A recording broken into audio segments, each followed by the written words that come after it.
Assalamualaikum warahmatullahi wabarakatuh. Salam guru penggerak.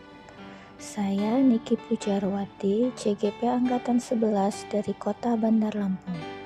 Pada kesempatan ini, saya akan memaparkan koneksi antar materi modul 1.1 dengan 1.2. Model refleksi yang digunakan yaitu menggunakan 4P. Pertama, peristiwa, kedua, perasaan, ketiga, pembelajaran, dan yang keempat, penerapan ke depan.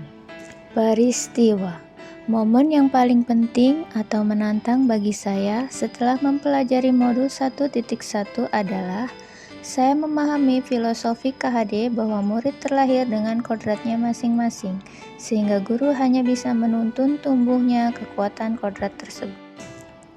Kedua, saat saya mengetahui bahwa pembelajaran yang sebenarnya adalah berpihak pada murid, guru harus memperhatikan kebutuhan belajar, minat, dan bakat murid. Ketiga, mendidik tidak hanya mengajar, namun sebagai proses pertumbuhan budi pekerti pada anak. Momen yang paling penting atau menantang bagi saya setelah mempelajari modul 1.2 adalah saat saya mengetahui guru harus memahami kerja otak, 5 kebutuhan dasar, dan tahap kembang anak, teori pilihan dan motivasi intrinsik, serta diagram identitas gunung es untuk menerapkan prinsip tergerak, bergerak, dan menggerakkan.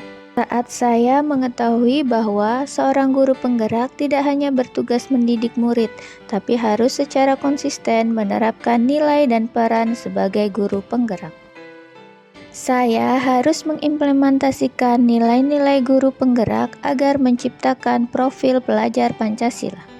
Kaitan antara modul 1.1 dan 1.2 yang saya pahami adalah sebagai guru harus memahami filosofi pemikiran KHD yang mengajarkan bahwa pendidikan adalah menuntun agar dapat mengimplementasikan nilai dan peran guru penggerak.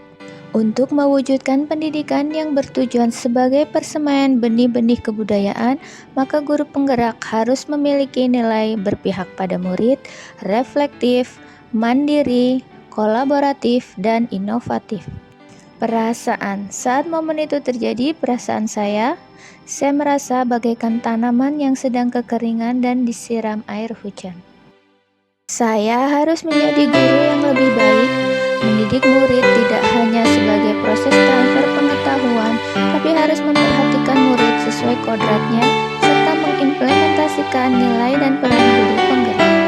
Saya mendapatkan pencerahan untuk tidak takut merasa gagal dalam mendidik murid, karena setiap murid memiliki kodratnya masing-masing.